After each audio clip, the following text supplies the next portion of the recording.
What's going on, family? I'm Scrapbook Boxing, Museum of the Forgotten Fisticuff series. I'm currently working on the 10 greatest black light heavyweights of all times, and I decided to add Bob Foster to this list. Now, his name was Robert Lloyd Foster. He was born April 27th, 1942. He stood 6 foot 3 inches and weighed 170 to 189 pounds. Now, as light heavyweight champion, he would reign from May 24th, 1968 to September 16th, 1974. He would retire, become a sheriff, and he would live the remainder of his years in Texas. Now, at the end of his reign, he would tally up a total of 56 wins, 8 losses, 1 draw, and 46 knockouts. He'd be entered in the Boxing Hall of Fame in 1984 and the International Boxing Hall of Fame in 1990. Now, Bob would score perhaps 2 of the most frightening, textbook left hooks ever thrown, not just in the light heavyweight division, but in boxing history altogether. May 24th, 1968, when he separated the senses of the current world light heavyweight champion, the 5'7" Nigerian nightmare, Dick Tiger, in the 4th round to capture the WBA and the WBC crown at the famous New York's Madison Square Garden. Now, the other example of this, June 27th, 1972, the night of what was be considered the Quarry versus the Soul Brothers.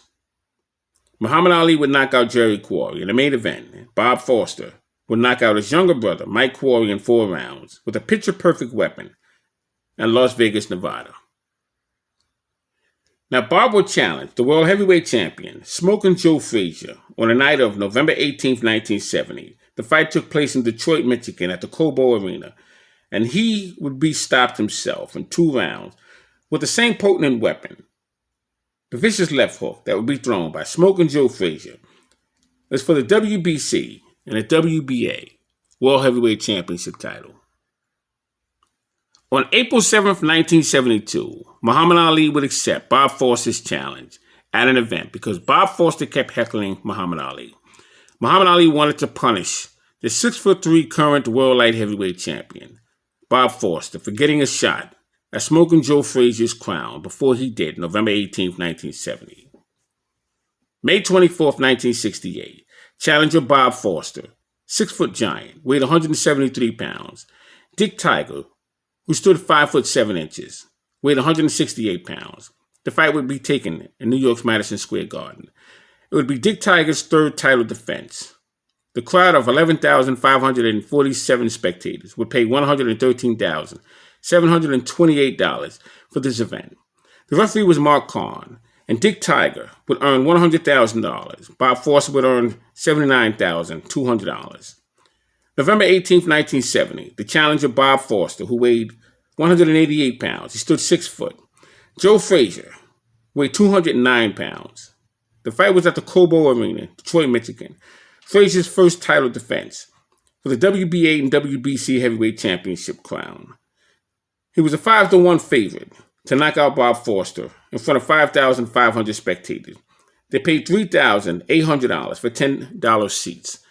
There were not many seats sold that evening. Now, Bob Foster would face fighters. He would lose to these guys: Zora Foley, Doug Jones, Ernie Terrell, Muhammad Ali, Joe Frazier, Mario Mina, Bob Hazelton, and Mustafa Warrington.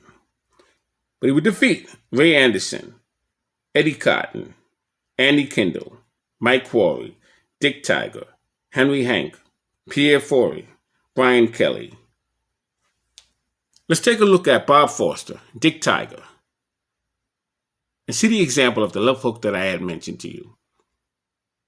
This was probably one of the most frightening left hooks that you've ever seen, outside of Smokin' Joe Frazier and Ray Robinson. Tiger took the first 2 rounds, and then Foster started to come on. Foster's long reach, long height, sharp jolting jab are making him a tough customer now. He's hitting harder with the jab. And he is still slipping. They scrape the shoes of Foster between rounds. Let's see if it keeps him floating. Now that jab is starting to work on Tiger.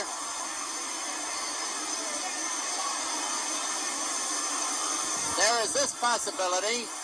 Tiger, fighting a man almost 8 inches taller, could very well hit below the belt unintentionally and cost himself.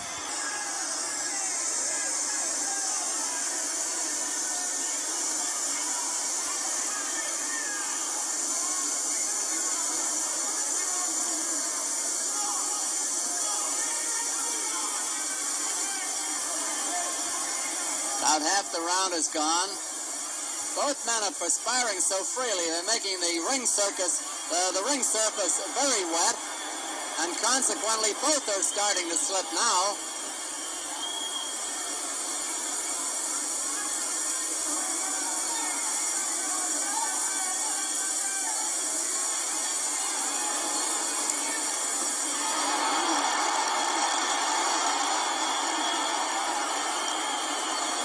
I don't think Tiger hurt Foster, but he certainly bothered him that time.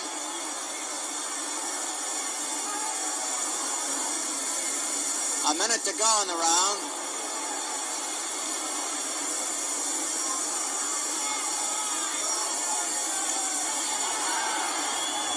How can you miss a punch over Foster's head?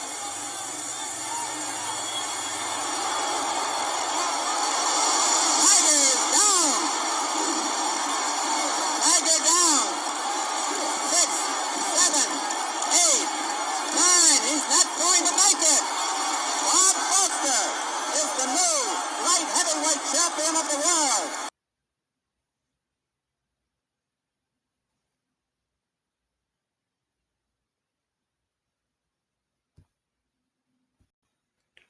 Bob Foster decides to hang him up, and he deserves to be on this list. Thanks for watching. I'm Scrapbook Boxing, Museum of the Forgotten Fisticuff series.